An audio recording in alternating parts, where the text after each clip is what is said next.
It's a busy time for the amateurs at the moment. It's the middle of the ABA Championships, and the London champions are winning and losing as they make their difficult path to the ABA finals, which take place at York Hall, Bethnal Green, on April, I think, the 13th. Last week, it was the last 32 fight. I think this weekend it's a quarterfinals out in Essex.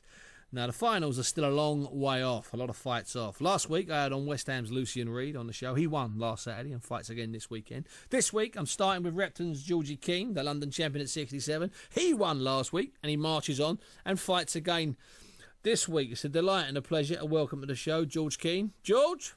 Hello, Steve. Certainly, mate. How are you, mate? You okay? Yeah, all good, thanks. So you had to box last week, and are you definitely boxing again this weekend? Yeah, I had to box last week. I had a very tough fight, and I'm boxing again this week for definite. So, yeah, just getting ready for that. You know, Saturday. It's not easy to win the ABAs, is it? Some people say, it was harder 20 years ago. Well, I think it's as hard now as it's ever been. You still got to have all those fights, and you've got to keep making the weight for about 2 months in total, isn't it? Yeah, without a doubt. I mean, I haven't really had an easy path to get here already. I mean, I've had 6 fights, 6 already? Yeah, I've had 6 already. Some people have got buys all the way to the quarterfinals, so I've kind of I've had it the tough way, but, making the weight, it's easy for me. So it ain't been too hard making the weight. It's just, every time I win, I'm getting that step closer to the final, so just pushing me on. No, so George, it would take you 9 to win it then. This week's the quarters, then the semis, then the final. 9 to win an ABA title. That's going some, even by the old standards. Yeah, that is, but the national titles I've won, I've done exactly the same thing. It's like it took me 5 or 6 to get out of London, so it's nothing new for me. So, I've done it before, I'll do it again. Now, George, are you sort of aware of who's coming down the left and the right flank? Are you aware who you might be meeting semi-final, potential final opponents? You're looking forward. I mean, are you looking forward to it? Do you know who they are as such? To be honest, Steve, I don't really know who's coming through. I mean, Good.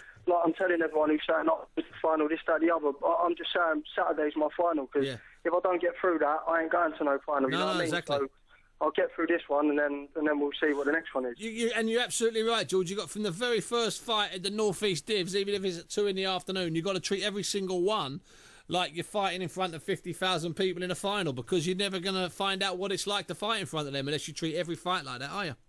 So, exactly. I mean, every fight I go to, I've got such a good support. It feels like I'm fighting in front of 50,000 people every time. So that'll be nothing different. But, like you say, I've got to do the business Saturday, and then we look to the next Saturday in the semi-final. So you go there. What about day to day, George? I mean, do you work, or have you had time off, or are you a full-time athlete, or banker mum and dad? How's it work with you, George? I ain't got a banker mum and dad, unfortunately. I mean, I train full-time. Yeah. My dad helps me out, with buying my food and things like that. But the training, I ain't got a job, so it allows me to go down. I've been doing training with Jimmy Mack and all them, sparring all the boys down there. Over in Loughton, with James McGowan and co. Good. A good sparring for you there as well, isn't it, George? Oh, without a doubt, like Jimmy says, no one in the ABAs is going to be better than James McGowan, Romero, Simon O'Donnell, you know what I mean? I've been doing a lot with them, and they've all brought me on so much, and I'd like to thank them as well. And you should, and you have done. Simon O'Donnell, he's a freak, isn't he, at the weight as well? So that's always good. And he's they're all obviously 3 weights above me or whatever, and I'm giving a good account for myself. So, and they've given me some good feet, So I'm just training hard and doing the business in the ring. All you got to do is you just got to stay healthy, eat right, make the weight, and treat it like you're in a. It's almost like you're in a prison for 2 months of the ABAs. You've got to blank off everything from your life and just concentrate on those fights as they come up weekend after weekend after weekend. Don't tell me about it. I put a bloody blanket up on my window in my room. It's like pitch black. To get a bit of extra sleep. Any hour of the day, I've literally just trained, sleep and eat. That's all I've been doing, and it's obviously been working for me, so I'm not going to change it until I get that title. You know what, there's no replacement for sleep. When you're around pro boxers, when they get, the closer they get to the top, when they get to the very top, I remember being in Vegas different times, George, and people like Lennox Lewis, they'd sleep 16 hours a day.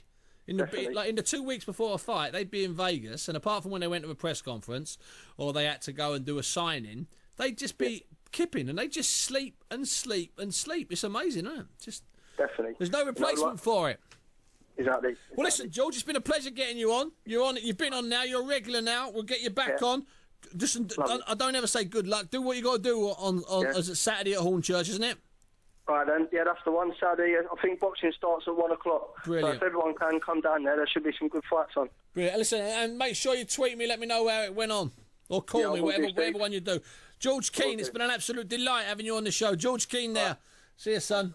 George Kean of Repton, 67 kilos, going all the way to the title this year. He's had to put a curtain up in his room so he can get some extra sleep. Doesn't have a job. Anyone out there want to give a kid that's a young amateur boxer a bit of work somewhere, you can get hold of me here. It's quite simple. steve.bunce@bbc.co.uk. He's one of those guys that's not going to be getting a Stella McCartney uniform, who's not going to be on thousands and thousands, 30, 40, 50,000 pound a year to train. He's one of those guys that's got to make that up himself. As he said, his dad helps him out every now and again, but mostly just has to survive day to day. Get up there on using his Oyster cart to go out to Loughton from the East End to do some sparring with George. So James DeGow and co. Anyway, so that's the kid, George Kean. Glad we got him on. Anyone wants to look after him, maybe, I don't know, even just sponsoring him for a few quid, buying him a couple of £100 worth of kit. Now,